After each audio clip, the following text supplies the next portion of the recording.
I believe that this background of research and the building of a philosophy of Jeet Kune Do is what Bruce intended to relate through the game of death.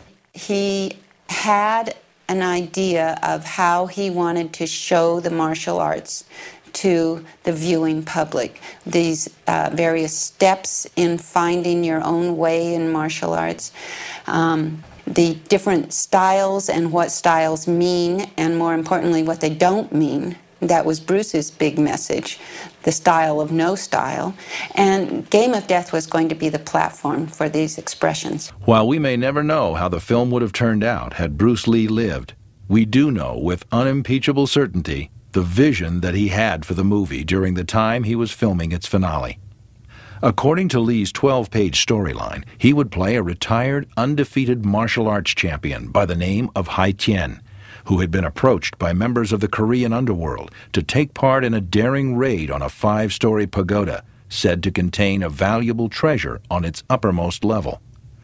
When he refuses to participate, his sister and younger brother are kidnapped, leaving him no option but to take part in the raid. At a briefing at the boss's home, Hai Tien is introduced to his accomplices in the raid, all of them highly trained martial artists. The boss screens a reconnaissance film of the temple area, explaining to the accomplices that since guns are prohibited in the village, the pagoda is guarded by martial arts mercenaries, one on each level of the pagoda. Their instructions are to fight their way to the top of the pagoda and retrieve the treasure. Lee selected the Buddhist temple of Pope Jusaw as the setting for the film. The temple's most striking object, the 33-meter-high Buddha statue, is clearly indicated in Lee's storyline sketches. Cast in one mold with 150 tons of bronze, it's said to be the largest such standing figure in all of Asia. In front of the Buddha is the 5-story wooden pagoda that Bruce Lee had chosen as the backdrop for the climactic battles in the film. Thus, the idea started from there. He took some of the ideas he had been gathering about the levels of martial arts combat in the pagoda, and Kareem came out, and I believe that the first scenes that they shot were the fight scenes between Bruce and Kareem. The first day's rushes, after we saw those, we had to slow everything down because we were moving too fast and it looked too jerky on the film, and we had to slow it down so the film could follow, so the camera could follow us. And people could see things, because we were doing things like we practiced it, and I practiced with Bruce. We do several things in a split second, and the audience would miss the subtleties of what he was trying to do if we didn't slow it down. Of what were to be his accomplices in the film, Lee wanted one to be slightly devious and antagonistic toward his character. This would create an interesting dynamic in the relationship between the two men, not letting the audience know whether or not Lee's partner was actually with him or against him. For the role of the antagonistic accomplice, Lee chose James Tien, an actor who had appeared with Lee in 2 of his previous 3 films in Hong Kong. The second accomplice was to be a strong but simple-minded martial artist. These would be character attributes that would allow for a different type of dynamic to occur between the accomplices as they fought their way up each level of the pagoda. Lee ultimately settled on Hong Kong stuntman Che Yun to play the role of this accomplice. It would be the first time these two had worked together.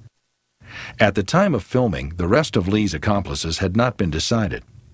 Within the pagoda, Lee and his accomplices would have to battle upwards past 5 levels, each guarded by a martial artist of a particular style. The first level was to be guarded by Wong In-sik, who was to be portrayed as a master of a kicking style. Wong had worked with Lee before, appearing as one of his opponents in The Way of the Dragon. Lee had chosen his real-life senior-most student, Taki Kimura, to play the guardian of the second floor.